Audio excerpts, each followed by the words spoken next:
আল্লাহ বলেন, বান্দা আমি তোমাকে এত পরিমাণে নিয়ামত দিয়েছি, তুমি যদি সংখ্যা গণনার জন্য লেখা শুরু করে দাও, আল্লাহ তাআলা বলেন গণতে গণতে তোমার হায়াতের জিন্দেগি শেষ হয়ে যাবে, তথাপি আমি আল্লাহ তাআলা নিয়ামত গণনা করা শেষ হবে না। মুফাসসিরে কেরামে আয়াতের ব্যাখ্যায় লেখেন, যদি কোনো মানুষ পৃথিবীর সমস্ত বৃক্ষকে দিয়ে কলম বানায় লয়, আর যদি পৃথিবীর সমস্ত পানীয় খাল বিল নদী নালা সাগর সমুদ্র সমস্ত পানীয় গুলা দিয়ে যদি বান্দা কলমের কালি বানায় লয়, লিখতে লিখতে বান্দার কালি শেষ হয়ে যাবে, হায়াত ফুরায় যাবে, আল্লাহ তাআলার নিয়ামত লেখা শেষ হবে না। আল্লাহ তাআলা বলেন, ফাবি আইয়ি আলা'i রাব্বিকুমা তুকায্যিবান। আল্লাহ তাআলা বলেন, বান্দা আমি মালিকের কোন নিয়ামত তুমি অস্বীকার করতে পারো? কিন্তু মনে রাখো, সুম্মা লাতুসআলুন্না ইয়াওমাইযিন আনিন নাঈম, প্রত্যেকটা নিয়ামতের হিসাব কিয়ামতের কঠিন ময়দানে পুঙ্খানুভাবে দিতে হবে।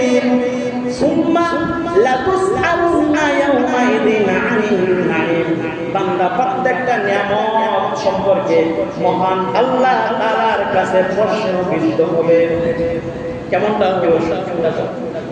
সেটা রাসূল বলছেন, তোমরা আল্লাহ তাআলার হিসাব থেকে পানা চাও।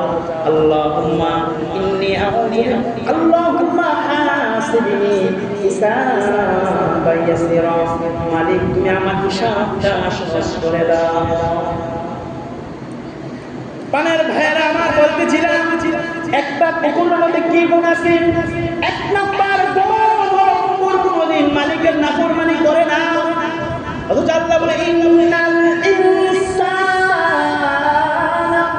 লাযুলুমুন কাফফার।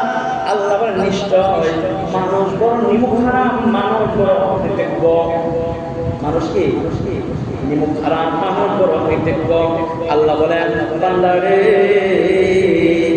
আমি আল্লাহ তুই কিছুদিন আগে আল্লাহ করে বানাইছি, আমি আল্লাহ চোখ দিয়েছি, মুখ দিয়েছি, হাত দিয়েছি, ব্রেন দিয়েছি, সবগুলা পাস আমি আল্লাহ তাআলার দেওয়া, সবগুলো অঙ্গ প্রত্যঙ্গ আমি আল্লাহ তাআলার দেওয়া। বান্দা এরপরে আমি আল্লাহ তাআলার কত নিয়ামত ডানে বামে সামনে পিছনে উপরে নিচে সকল দিক থেকে আল্লাহ তাআলা আমি মালিকের নিয়ামত দিয়ে বেশ করে দিলাম, তথাপি তারপর বান্দা আমি মালিকের কৃতজ্ঞতা হতে পারো না, প্রকাশ করতে পারো না। আল্লাহ বলেছেন, আমি আল্লাহ তাআলা তোমাকে কেবলমাত্র আল্লাহ তাআলার গোলামীর জন্য পাঠাইছি। আর গোলামী কেমনে করবেন? আল্লাহ তাআলা বলেন, ওয়া মা আতাকুমুর রাসূলু ফাখুযুহু ওয়া মা নাহাকুম আনহু ফান্তাহু।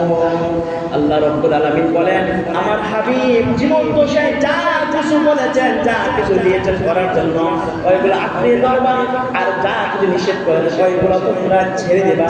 তাহলে তোমার জিন্দেগির সবগুলা ইবাদতে পরিপূর্ণ হয়ে যাবে। সুবহানাল্লাহ বলেন। আমার বন্ধুরা, আল্লাহর হাবিবের জীবন দশায় এক ওয়াক্ত নামাজ কি কাজে আছে? জোরে বলেন না, আছে? আল্লাহর হাবিব জীবনে কোনদিন নামাজ কাজা করেন, প্রত্যেকটা ওয়াক্তের নামাজ জামাতের সহিত আদায় করেছে।